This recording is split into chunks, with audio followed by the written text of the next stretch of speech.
যে নির্বাচন দু একটি রাজনৈতিক দল বলে যে এখানে নির্বাচনটি হতে হবে পিআর অর্থাৎ প্রপোর্শনাল রিপ্রেজেন্টেশনের ভিত্তিতে। বাংলাদেশের মানুষ এতদিন যাবৎ ভোটই দিতে পারেনি। এখন যেহেতু ভোট দেওয়ার সময় এসেছে, একটা সুযোগ এসেছে, আমি মনে করি আগামী নির্বাচনটি বিদ্যমান পদ্ধতিতে অর্থাৎ এখন যে পদ্ধতি চালু আছে জনগণে ভোটাররা একজন ব্যক্তিকে বেছে নিতে পারে সেই ভিত্তিতে নির্বাচন হওয়া উচিত। আমাদের দেশে গ্রামাঞ্চলে এবং বেশিরভাগ মানুষই অতটা সচেতন নয়, যেমন ইভিএমে ভোট দিতে গিয়েও অনেক বিড়ম্বনার সৃষ্টি হয়েছে। ইভিএমকে আমরা বাদ দিয়েছি গণ আন্দোলনের মাধ্যমে।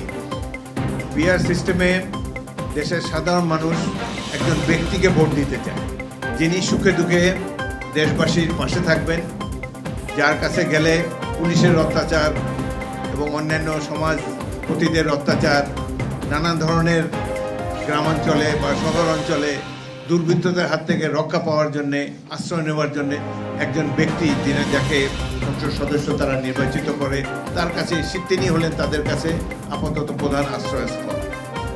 জনগণ এখনো এইভাবে সচেতন হয় নাই এবং রাজনৈতিক দলগুলো এতখানি পরিপক্কতার পরিচয় এত বছর দিতে পারে নাই যে কেবলমাত্র প্রতীকে ভোট দিলেই আমাদের সমস্যার সমাধান হবে।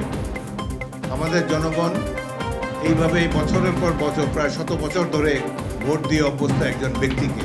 সুতরাং এটি পরিবর্তনের জন্য আমরা কোনো যুক্তিযুক্ত বিএনপি আমরা কোনো যুক্তিযুক্ত কারণ দেখি না।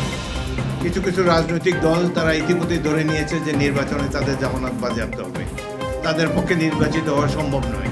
সুতরাং এই নির্বাচনকে বিলম্বিত করার জন্যেই তারা পিআর সিস্টেমের কথা বলে। এই যে দল জামাতে ইসলামী, তারা সেদিন বলেছে যে জাতীয় ঘোষণাপত্রে পাকিস্তান প্রতিষ্ঠাকে অত্যন্ত গৌরবের সাথে উপস্থাপন করা হয়নি। তারা ভেবেছে বাংলাদেশের মানুষের স্মরণশক্তি খুবই দুর্বল। 1971-এ পাকিস্তান আন্দোলনের সময় এই দল জামাতে ইসলামী পাকিস্তানের বিরোধিতা করেছিল। আমার যথেষ্ট বয়স হয়েছে, 81 বছর বয়স, সুতরাং সেদিনের কথা মনে হয়। আমরা তখনও যথেষ্ট আমাদের জ্ঞান বুদ্ধি হয়েছিল। সেই 1947 সালে পাকিস্তান প্রতিষ্ঠার বিরোধিতা করেছে এই দলটি। 71 সালে মহান মুক্তিযুদ্ধের বিরোধিতা করেছে।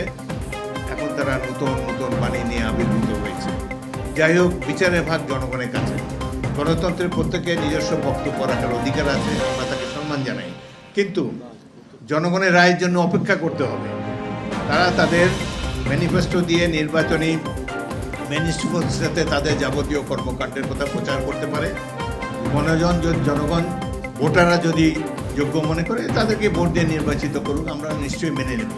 কিন্তু নানা ধরনের আজব আজব থিওরি দিয়ে নির্বাচনকে বিলম্বিত করা বা নির্বাচন যাতে না হোক সে ধরনের পরিবেশ সৃষ্টি করা মোটেই কাম্য।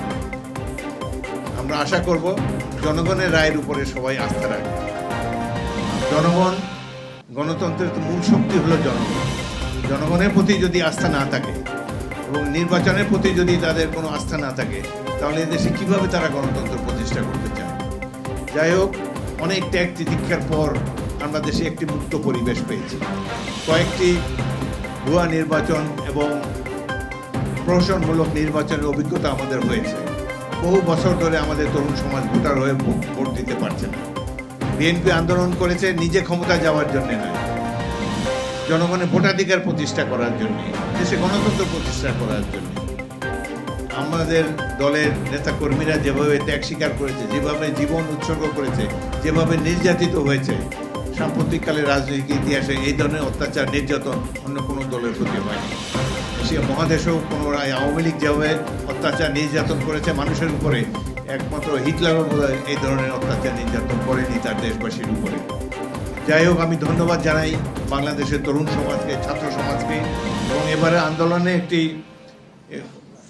ইউনিক আঙ্গিক হলো এই যে আন্দোলনে ছাত্র যুবকদের সাথে সাথে তাদের অভিভাবকরাও অংশগ্রহণ করেছেন।